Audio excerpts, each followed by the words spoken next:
confianza, probablemente.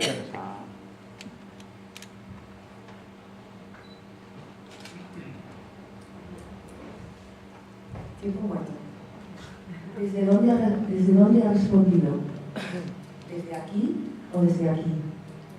Esto es muy importante. Necesitamos dar... Ahí él no está viendo. Es el ejercicio.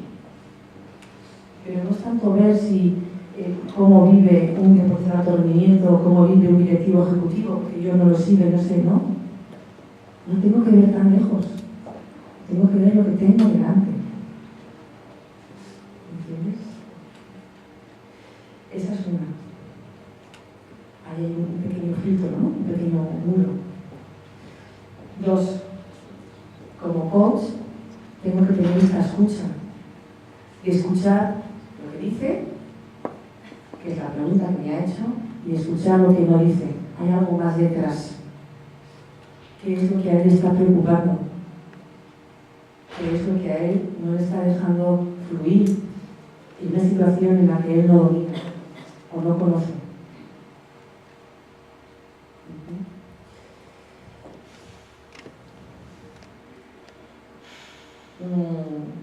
Respondiendo a tu pregunta,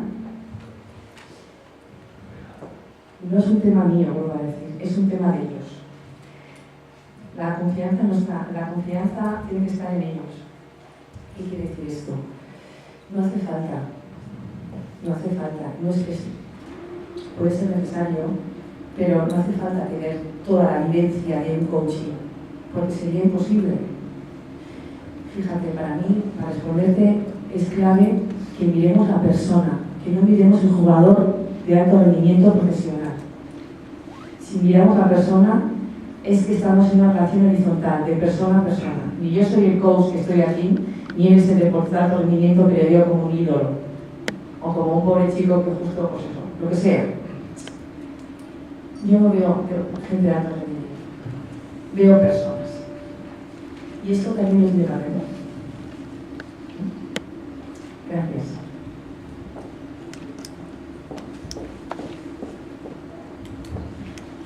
Soy Fernando, te quería preguntar un poco si nos puedes contar en la práctica qué estrategias seguiste para cambiar ese modelo cultural del entrenador que hemos visto a ir inculcando este nuevo modelo. Mira, fíjate dónde emergen las posibilidades, dónde emergen las oportunidades. Las crisis. ¿Cómo vivimos una crisis? Pues como una oportunidad. Entonces, primero, este cambio que hubo en Ezama, de ver la persona como valor, es decir, el sistema empezó a moverse y a hablar diferente. Tenemos que tener claro cuál es nuestra filosofía. Mi filosofía, mi principio rector, en qué yo creo. Lo primero que hago, por ejemplo, ahora cuando ya viene un entrenador nuevo, primero nosotros tenemos una filosofía de trabajo en la que la persona es el valor. Y trabajamos sobre eso. En encuentros, ya has visto reuniones en el campo, en la mesa, fuera de la mesa. Generar muchos encuentros, espacios físicos. Hace 20 años era impensable que un grupo de entrenadores se sentase en una mesa a hablar en primera persona de sí mismo. Era impensable. Y entonces, bueno, se dio la situación, empezamos a sentarnos, empezamos a hablar del jugador, qué hace falta al jugador, queremos un jugador autónomo, responsable, y así como quien no quiere la cosa, yo les dije, bueno, entonces si queremos un jugador autónomo, responsable, ¿qué tipo de entrenador va a necesitar? Y entonces empezamos ya a trabajar en primera persona. Y la primera persona en Ezama es un valor. Todo el mundo habla en primera persona. Y cuando alguien dice, llega un entrenador y dice, jo, la verdad es que hemos estado fatal, le saca a tu entrenador, ¿y tú cómo has estado? Vamos educando, es un trabajo de educación en este tema. Espacios físicos, diálogo. El diálogo como herramienta de autoconocimiento, en primera persona. Nos encontramos con resistencias, porque no todo el mundo está abierto a aprender. Entonces, cuando esto ocurre, o cuando viene gente también con mucho miedo a aprender, muy confusa, yo dije un día, pues oye, ¿quién mejor que gente que lleva tiempo en el club, entrenadores que llevan tiempo? Entonces empezamos a trabajar con el mentoring, pero todo esto de una manera como es el fútbol, muy formal.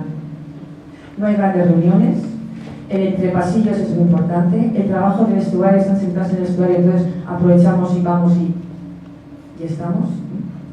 Entonces, el siguiente paso y gran paso para mí fue introducir el feedback. El feedback, y ayudar a los entrenadores a que entre ellos se diesen feedback. Con la relación que se afectó bastante bien del mentor, entrenador joven, eso se ha generado mucho diálogo entre ellos. Entonces, por ejemplo, a las 5 entrenan unos equipos, a las 7 entrenan otros equipos. ¿Qué pasaba? Que estaban divididos. Y entonces los entrenadores de los 5 ahora ayudan a los entrenadores de las 7. Y los entrenadores de las 7 ayudan a los entrenadores de los 5. Volvemos a buscar espacios para que tengan interacción entre ellos. Hicimos una formación en coaching hace ya unos años. Y entonces no es que hagamos coaching, que nos sentemos y hagamos lo que es el puro coaching. Pero sí es verdad que todos estamos entrenados en escuchar. Estamos entrenados en establecer y poner retos objetivos. Estamos entrenados en distinguir esas creencias limitantes. Estamos entrenados en qué me pasa a mí cuando viene un jugador o me da un feedback y no me gusta, qué emoción siente. Estamos entrenados en las emociones. Y todo este tema lo hemos ido haciendo con una idea en la cabeza, pero mucho desde el día a día. Clave los encuentros, clave el diálogo, clave cuando nos encontramos resistencias, desde qué otro lugar, igual desde mí, no podemos afrontarlo. Pero con todo, para mí lo más bonito es que llega un momento que los entrenadores han creado una red de aprendizaje entre ellos, en la que yo ya no soy ni la que les dice, ni la que no, yo bajo a los campos y veo cómo están hablando entre ellos y oigo, dice, ¿puedes subir a verme entrenar hoy y me das feedback sobre mi entrenamiento? En estos encuentros trabajamos mucho algo que es clave para aprender, que es el mostrarnos vulnerables. La vulnerabilidad, dice el coaching, que es una fortaleza. Cuando yo me muestro vulnerable, el otro se acerca. Entonces, en resumen, importante tener claro una filosofía. ¿Por qué y para qué estoy aquí? Entrenadores. Crear espacios físicos de interacción y de diálogo. Que el diálogo sea diálogo de calidad. ¿Qué quiere decir eso? Que haya aprendizaje. Que no haya excusas. Que no haya victimismo. Que no se hable del otro. Que no se culpe de otros. Que se hable siempre en primera persona. Y dentro de ese diálogo, como os decía esta última frase, hemos aprendido a dialogar de lo general a lo concreto, que es lo que yo quiero aquí y ahora, y de lo superficial a lo profundo, ¿qué me está pasando a mí aquí y ahora? ¿Dónde está? No,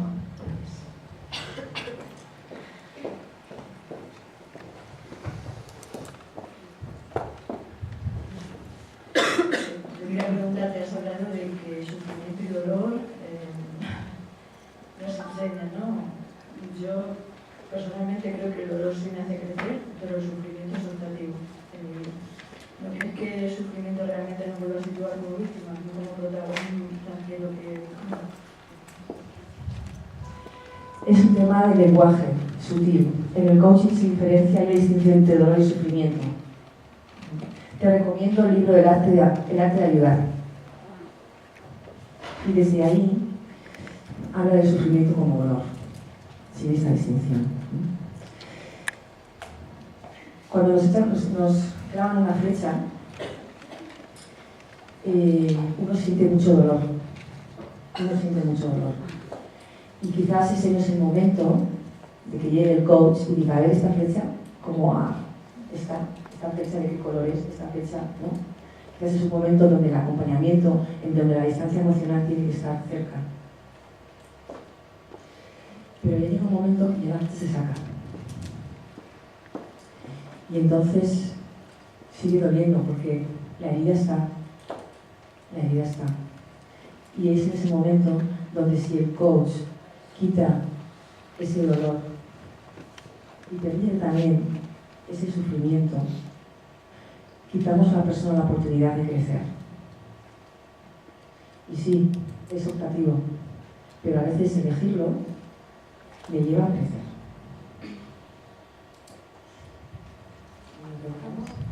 ¿Cómo te muestras vulnerable para que se acerque? Mira, para mí algo sencillo y la vulnerabilidad, primero uno tiene que reconocer sus luces y sus sombras, eso es importante, ¿no? Pero para mí algo sencillo es hablar en primera persona. Cuando yo hablo de mí me estoy mostrando y estoy mostrando mi ser. Y esto, aquí ahora, yo estoy mostrando cómo soy, con mis luces y con mis sombras. Entonces, para mí esto es importante. Cuando alguien habla de otro o da muchas vueltas y no se está escondiendo. Y entonces, ese es el primer paso de mostrarse vulnerable. Y sobre todo cuando el aprender que la vulnerabilidad, claro, en el mundo del fútbol la gente está muy evaluada continuamente. O sea, si juegas, si el equipo no rinde, si no le gusto, me echan. Entonces es muy difícil mostrarse vulnerable, muy difícil. Y están continuamente protegiéndose con el resultado, con los jugadores. Entonces el proceso fue muy interesante y la clave para mí fue el hacerles conscientes de cuando hablan, de quién hablan.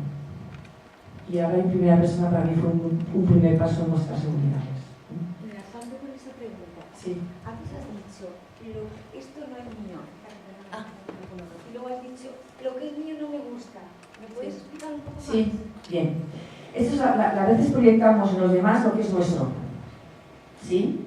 Entonces yo, imagínate, cuando te comentaba el ejemplo de que el otro lloraba y esto a mí este tema de llorar no era del coaching, era mío. Yo no aguantaba las lágrimas del otro, ¿vale? Y entonces las cortaba, le consolaba rápidamente. Y entonces, oye, si yo tengo que llorar, o a veces el llorar es sanador, alivia. Entonces, era un tema mío. ¿Esto lo entiendes? Sí. Bien. Claro, siguiente paso. Yo tengo que reconocer que es mío. Y claro, a una psicóloga, a un coach, con su toma, decir, oye, María, que resulta que aquí tienes un temita, ¿eh? Esto con esto de las lágrimas. Pues yo podría haber dicho, no lo podía ver, está ahí pero no quiero mirar. Al final, estos psicólogos, tanto llorar tampoco es bueno. Me puedo buscar una historia y no aceptar eso. Y entonces yo ahí, conmigo misma, me sentí vulnerable hacia mí misma. Y eso también hay que aceptar, hay que integrar, y a veces nos cuesta. Porque implica aprendizaje, nada más. Y eso, el aprendizaje tenemos que es cambio, el cambio incomoda. ¿Entiendes cómo se ve ahora? Y a veces nos cuesta aceptar que es nuestro.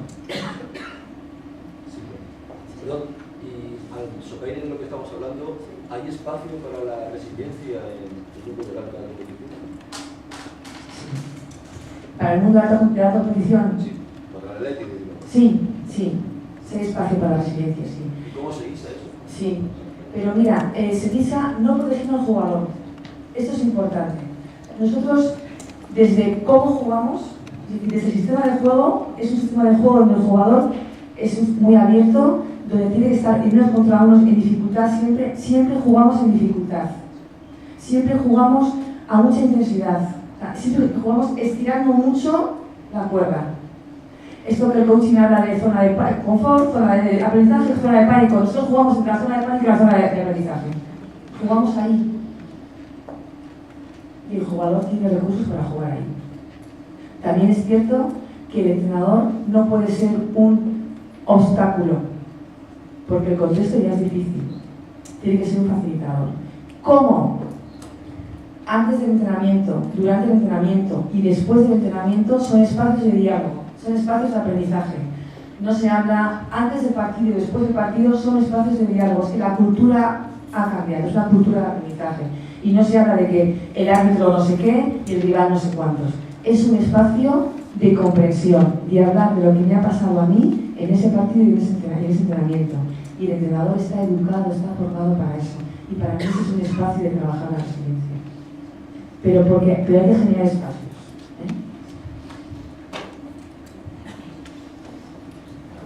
Una última pregunta. Una última pregunta había por allí. Bueno. Gracias, María. Nos has comentado que eres coach y psicólogo. ¿Eres coach y psicólogo o psicólogo y coach? Quiero decir, ¿qué valor añadido aportas como psicólogo en este ámbito de alto rendimiento?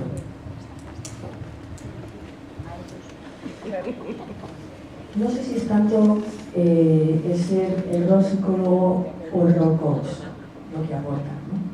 Pero me gusta tu pregunta y es muy interesante, y es interesante para todos. Educar como desarrollo de personas es algo inacabado. No tiene fin. Continuamente estamos aprendiendo. Y más en un mundo en el que estamos viviendo complejo, en continuo cambio y lleno de incertidumbre.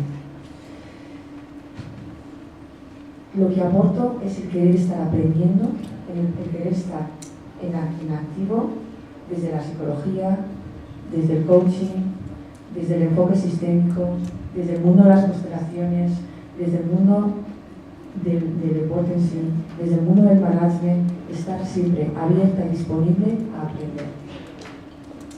Y esto es importante. No vale con ser psicólogo, no vale con ser coach. No vale. Los coaches y los psicólogos también tenemos que tener nuestro camino y nuestro viaje de aprendizaje.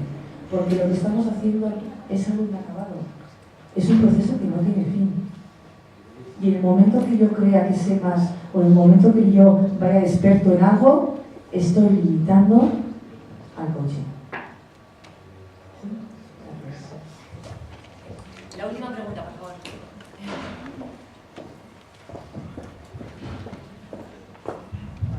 Gracias. Me ha encantado también. No pensaba preguntar, pero tu última respuesta me ha generado una incertidumbre, una duda. Acabas de decir coaching desde el mundo de las constelaciones. Sí. ¿Me lo podrías explicar? Oye, ¿qué se había metido? Bien, yo hice curso de coaching y una compañera que me decía, estoy haciendo un curso, qué bien, de verdad, es una pasada. Es de las constelaciones, digo, ¿qué es eso? Dices, tienes que venir, María, tienes que venir. Bueno, fui a un taller de constelaciones organizacionales. Entonces, las constelaciones es una herramienta de trabajo para trabajar el inconsciente colectivo, para trabajar las dinámicas ocultas dentro de un colectivo, ¿no? Tiene mucha cosa detrás, pues porque viene desde el mundo de la física cuántica, de la biología, de la psicología, etc. Entonces, parte de que estamos todos conectados mucho más de lo que creemos, ¿no? De los campos de conocimiento, etc. Bueno, entonces fui a hacer el taller y tuve que volver, no una vez, tuve que volver 2 veces, porque yo aquello no entendía nada, ¿no? Pero sí es verdad que más que la herramienta en sí, que como todo, hay que darle su lugar, su valor y su utilidad. A veces Bert Hellinger es el creador de las constelaciones familiares y Bert Hellinger ahora está evolucionando hacia un punto muy espiritual, muy religioso, o sea, un poco yuyu para mí. Así, ¿no? Bueno, yo no puedo aplicar en el mundo de las constelaciones ni las constelaciones familiares, pero lo que sí he aprendido desde el mundo de las constelaciones organizacionales es a tener una mirada sistémica, es a tener otra manera de ver mucho más holística. Y sobre todo el trabajo fenomenológico, que es lo que pasa aquí y ahora, que desde el mundo de la constelación se trabaja mucho, ¿qué es lo que hay aquí?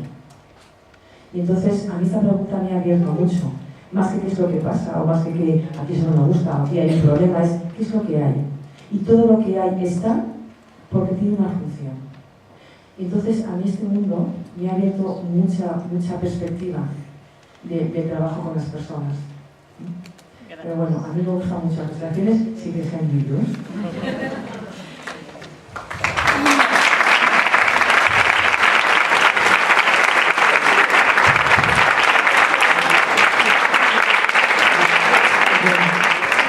Muchísimas gracias, María, por tu excelente ponencia y por acercarnos al mundo del coaching deportivo. Ahora, pues tenemos el primer descanso del día, que consiste en un desayuno coach working, que lo tenemos en la sala de aquí al lado. Como ya hemos entrenado un poquito esta mañana, pues vamos a continuar y vamos a seguir pues hablando unos con otros, conociéndonos un poco más. Así que adelante, nos pasamos a la sala de al lado y a las 12:25 todos aquí de vuelta.